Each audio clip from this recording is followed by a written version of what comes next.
Hey everybody, it's your homegirl Joy. Today I want to share some paranormal, scary things that happened to me when I was younger. And this is all in preparation to get into the mood of the spooky season, getting ready for Halloween. I'm gonna start decorating the house and I can't wait to wear sweaters. This heat needs to go away. So to give you a little bit of background, my mom is very sensitive or attuned to, I feel like, spirits and just, I don't know how to describe it. For me, how I describe it is just the veil between the living and the afterlife. It can be very thin for some people, and it's not like either it's non-existent or it's super thick that you just never experience like ghosts or spirits or whatever. I think it varies between person to person, and sometimes the veil can just be like, it varies. It can be a little thinner for some people. I don't know, that's what I believe. So with my mother, I believe that this veil is pretty thin for her, and she has had some amazing experiences. So I'm going to share a couple that she experienced, and I'm going to share the very first experience that I had. So I'm a huge believer that for all children, this veil is super thin, and kids can just see things that adults can't. So when I can't remember how old I was, but my father's dad had passed away and we went to his funeral.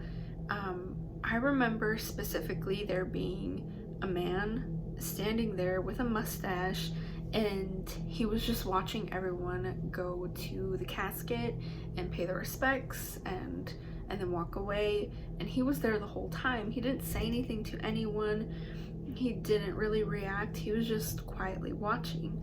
I always thought that it was either a family member or someone working there that was just, like doing their job. I specifically remember this guy there.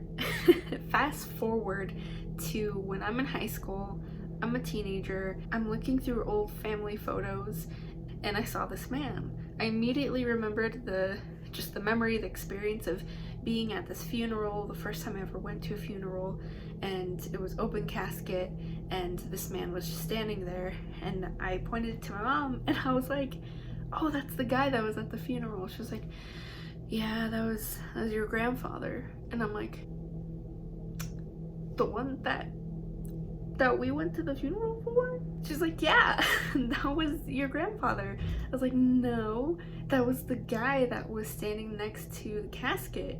And she was just like, there was no one standing there. It was just open, and everyone could go up there privately and say what they wanted to say, pay their respects, and then walk away.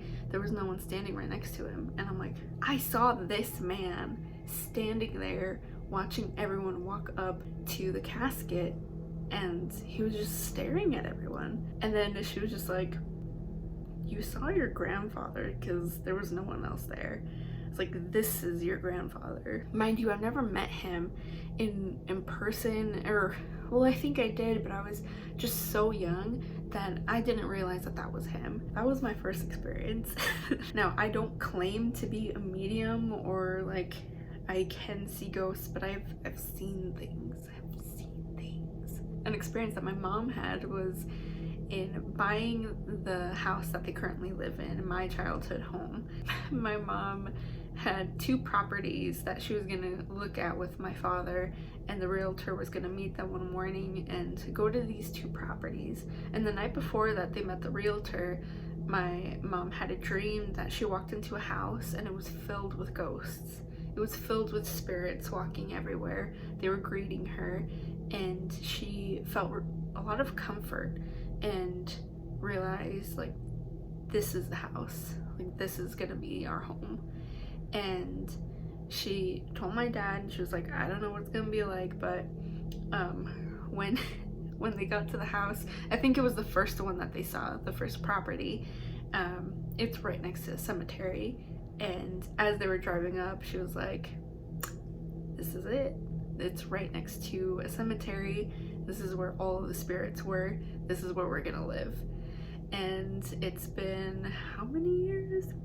It's been 21, 22 years, and my family still lives there. So, okay, I'll share this story. So this one isn't as nice. I guess it was kind of scary, but it was really short, so I'll go ahead and share it.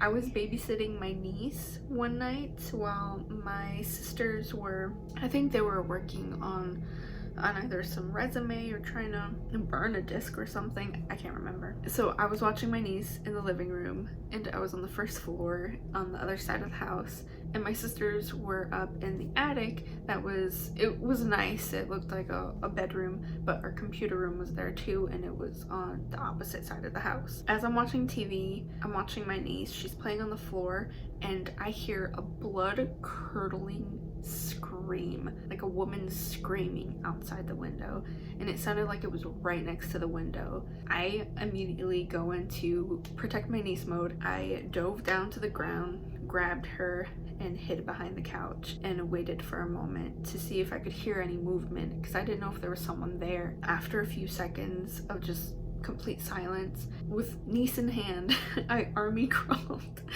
to the bottom of the stairs, and I called to my sisters, and I'm like, guys, did you hear that? Both of their heads poke out, and my sisters were like, yeah, like we heard a scream right outside our window. And I'm like, it was right outside my window. So we were both confused, like, why?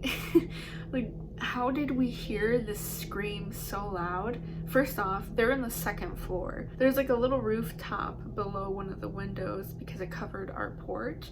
So if someone were standing there, realistically they could scream right into the window, but that's what it sounded like to them. But I was on the other side of the house, and that's how it sounded to me. So to this day, we have no idea what happened. We don't know if someone was actually there screaming. We ended up looking out of the window and we didn't see anything. I don't know, lady, are you okay? Those are the stories that I have to share right now. If you want to hear more, I have some more intense stories, and even some crazy stuff that happened to me while I was pregnant, and things that happened to Jared and I while we were living in our first apartment when we had just gotten married. Our stories that we have together are a little more visually crazy, to the point where we call the ghosts bugs, because when we would talk about them more, it felt like we were inviting more things to happen, and things got crazier the more we acknowledged it. So now we just say, oh, it's a bug. We just have bugs.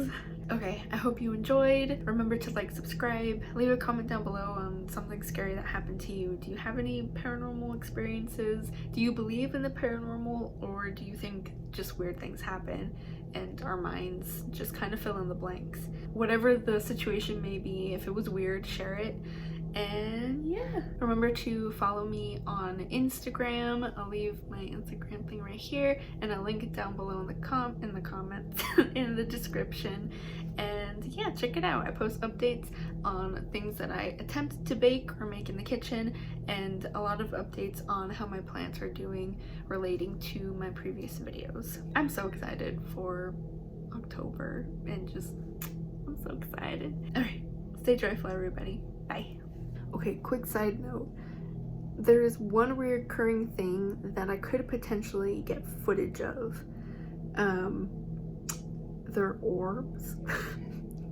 So I'm gonna try to do that. If nothing shows up, no footage, then it's probably because I didn't catch it at the right time, but I'm gonna try to. I'm gonna try to be a little paranormal investigator here. Okay, I'm sorry.